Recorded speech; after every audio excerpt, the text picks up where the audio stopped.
Hi there, my name is Brett Edgeworth, and in this video series, we'll look at how traffic flows to the network.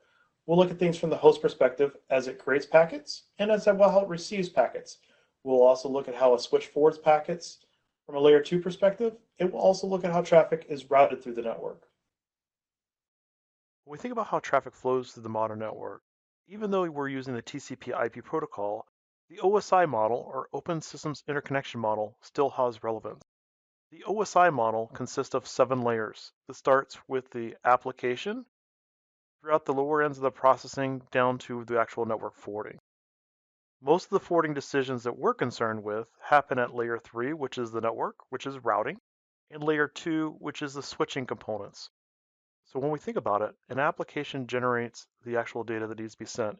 So PCA's application has created some data that it needs to send to another application. So the first thing that it's going to do is it'll start at the application layer and start to send it lower throughout the stack. At which point the application will know whether it needs to be sent locally or if it needs to go to a remote destination. If it needs to happen locally, the packet just goes right back up the same stack and never has to go layer into the actual OSI model. But in this instance, PCA's application needs to send traffic to a remote destination. So within the actual network stack, what ends up happening is we add in the IP source and destination fields to the header, which is added to the data. And then later on within the processing, that information goes down to layer 2, at which point we'll start to add in things like source and destination MAC addresses. This traffic is then forwarded down onto layer 1 of the actual network. In this case, the traffic is switched basically off of the destination MAC address. So now PCB will actually start to process the traffic as it goes up the network stack. As it's received across the physical layer and received at the layer 2, the first step is to check to see if the destination MAC matches its own address. If it does, it is processed. If it does not, it is discarded. The exception to that is if it has a broadcast destination MAC address of all Fs. In this case, the MAC address matches, so it'll forward up the stack and remove those outer MAC addresses. Now that it has been progressed up through the network stack, the next step will be to check the actual destination IP address to see if it matches one of itself. And it is then forwarded up through the rest of the OSI model to the actual application for processing.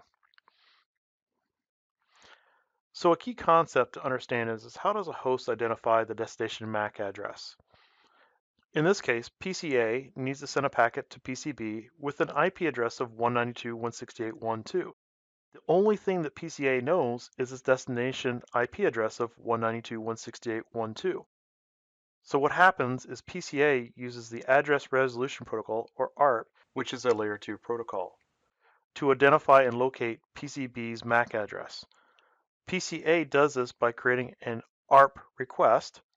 The source MAC and IP addresses are known as sender fields, and the destination MAC and IP addresses are known as targets in the ARP protocol.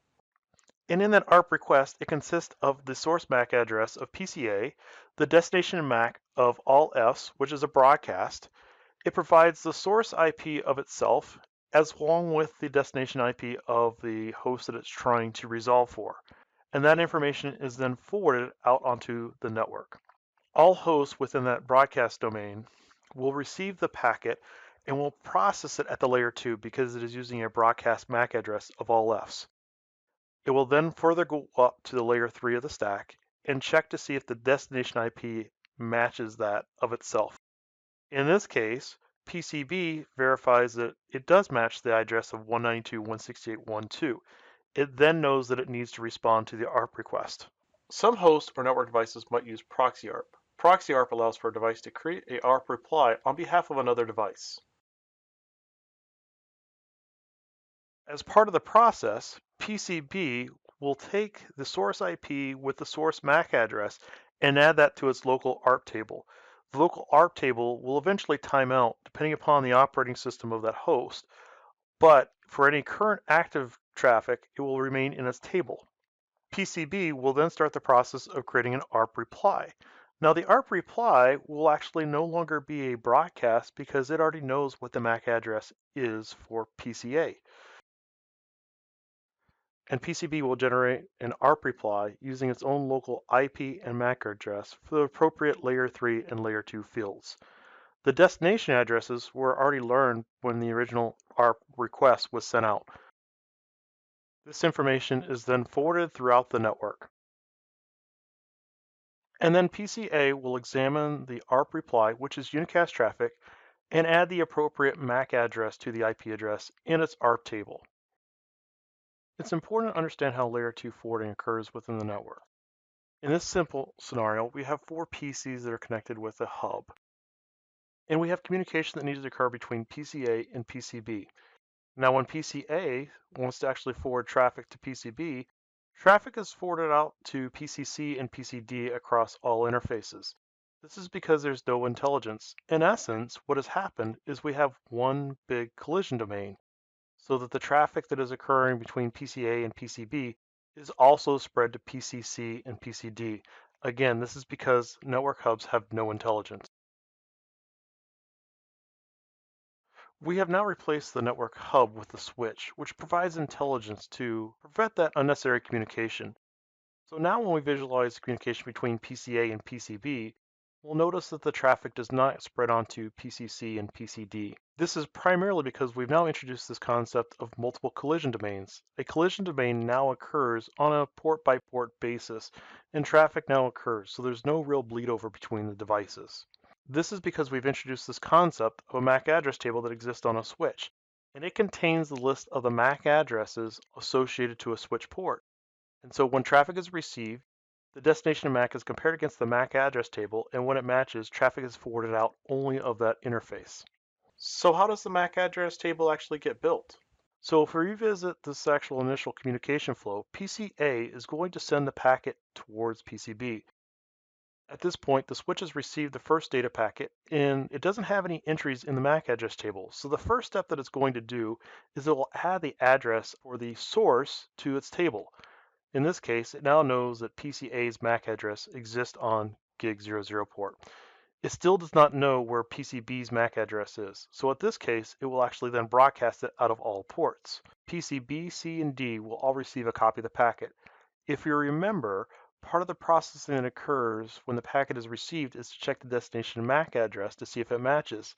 As in the case with PCC and D, the packet does not match and is discarded. Processing will continue on PCB, and then it will go further up into the stack. As far as the processing, PCB then will process the packet and presumably will have return traffic to send back towards PCA.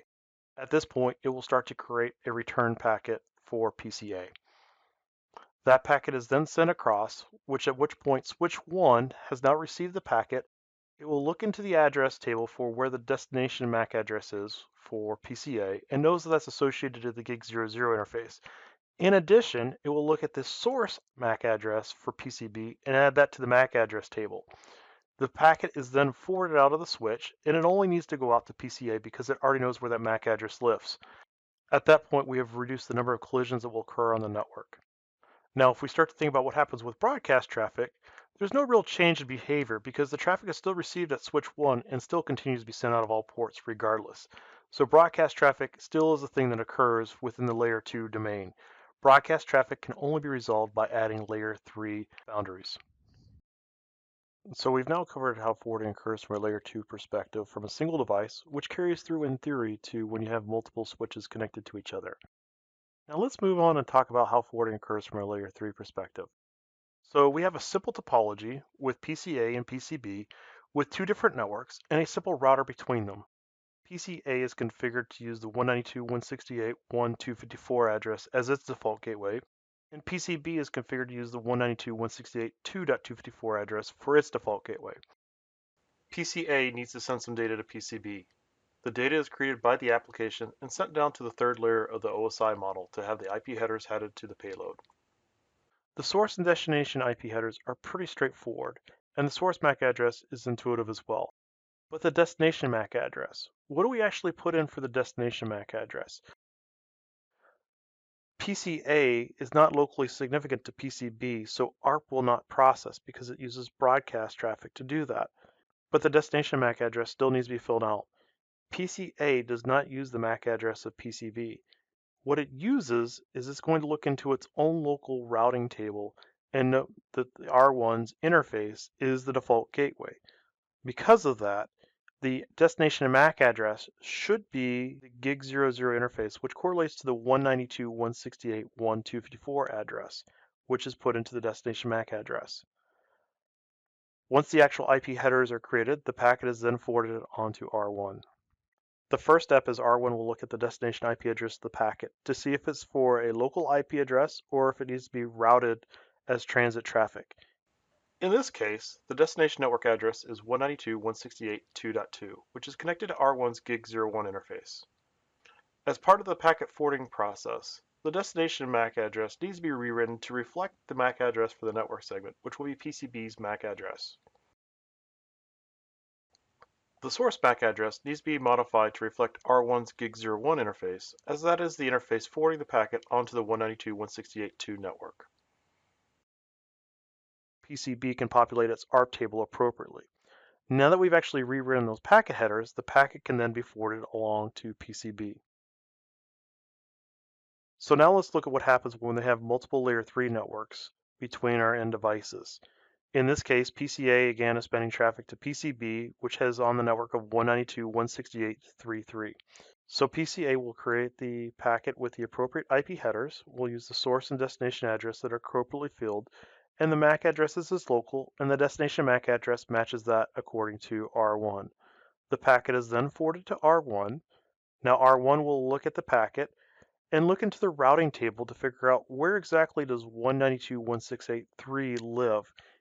In this case, it has a static route pointing to 192.168.2.2 for its next hop IP address.